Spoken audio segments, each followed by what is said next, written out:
Do you know the mystery of the diamond embedded in the Shivling at the Somnath temple? Somnath के मंदिर में पत्थर के लिंगाकार में हीरा दिखाया गया था. The diamond was shown in the oblong-shaped stone in the Somnath temple. वो हीरा किसकी यादगार है? Whose memorial is that diamond? है निराकार की यादगार. Students, the incorporeal one. The memorial of the incorporeal one. निराकार हीरो पार्ट बजाता है. Does the incorporeal one play the hero part? बजाता है. Does he? हीरा तो हीरो पार्टधारी की यादगार है. The diamond is, in fact, the memorial of the hero actor. और हीरा पत्थर है या नहीं? And is the diamond a stone or not? जैसे और रतन पत्थर होते हैं वैसे हीरा भी बेशकीमती माना तो जाता है, लेकिन है तो पत्थर या नहीं? Just like other gems are stones, the diamond, although it is considered very precious, is it a stone after all or not?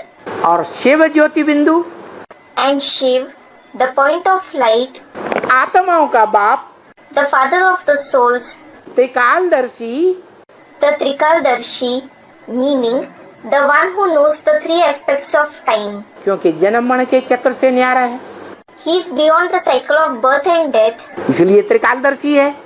This is why he is Trikaldarshi. वो पत्थर बुद्धि बनता है. Does he become the one with a stone-like intellect? है? तो पत्थर क्यों कह दिया? Student, he doesn't. Then why did you call him a stone? हीरा जो सोमनाथ के मंदिर में लिंगाकार पत्थर में जड़ा हुआ था, वो हीरा शिव ज्योति बिंदु की यादगार है. The diamond that was embedded in the oblong-shaped stone in the Somnath temple, is that diamond the memorial of the point of light Shiv? है? वो शिव बाप की आत्मा, सुप्रीम सोल, दादा लेखराज ब्रह्मा के तन में ब्रह्म वाक्य बोल कर गई. That soul of the father Shiv, the supreme soul, narrated the Brahma Vakya, sentences of Brahma, वेद वाक्य, वेद वाणी बोल कर गई. the Ved Vakya, the verses of the Vedas, the Vedvani, words of the Vedas, in the body of Dada Lekhraj Brahma before going. वो वाक्य भूल गया. You have forgotten that sentence. क्या? What? न मैं पूज्य बनता हूँ, I neither become worship worthy, न मैं पुजारी बनता हूँ. nor do I become a worshipper. तो सोमनाथ के मंदिर में जो लिंगाकार पत्थर में हीरा रखा हुआ था, So, the diamond that was kept in the oblong-shaped stone in the Somnath temple, वो शिव की यादगार है. is it the memorial of Shiv? अखूट ज्ञान के भंडार की यादगार है, The inexhaustible storehouse of knowledge? या अखूट योगी की यादगार है? Or is it the memorial of the inexhaustible yogi? है? अखूट योगी की यादगार है.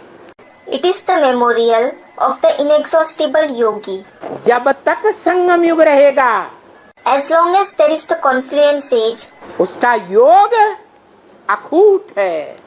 his remembrance is inexhaustible. इसलिए मुरली में बोला, This is why it has been said in the Murli, छोटा रूप याद नहीं आता है, बिंदु रूप याद नहीं आता है, तो क्या करो?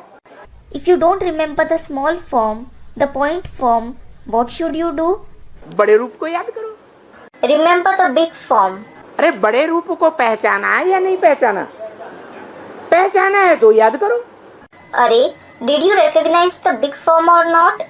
Student, we have recognized him. If you have recognized him, remember him.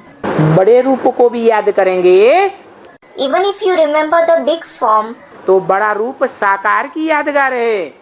The big form is the memorial of the corporeal one. साकार को सगुण कहा जाता है। The corporeal one is called Sagun. Ramayan में भी लिखा है सगुण ही अगुण ही नहीं कछु भेदा। It has been written in the Ramayana as well. Sagunahi agunahi nahi kachu bheda. साकार और निराकार में कोई भेद नहीं है। Meaning, there is no difference between the corporeal one and the incorporeal one. जो साकार है वही निराकार है। The corporeal one himself is the incorporeal one. जो निराकार है वही संसार में साकार है। The incorporeal one himself is corporeal in this world. क्यों? Why? क्योंकि निराकार का विरोध है इस दुनिया में आने के बाद।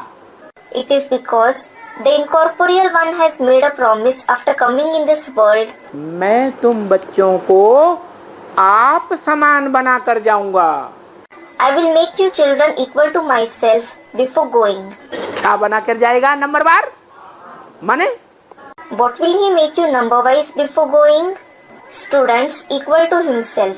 What does it mean? निराकारी, निर्विकारी, निरहंकारी अव्वल नंबर कोई बच्चे को बनाएगा। He will make some child number one incorporeal, viceless, egoless. जिस अव्वल नंबर बच्चे को निराकारी, निर्विकारी, निरहंकारी आप समान बना शक्तिशाली बनाकर जाता है, सर्वशक्तिवान बनाकर जाता है, उसके लिए ही कहा। The number one child whom he makes incorporeal, viceless, egoless, equal to himself, powerful, almighty before going. It is for him that it was said. और साथ साथ नंबरवार सब बच्चों के लिए कहा। And along with him, it was said for all the children one after the other.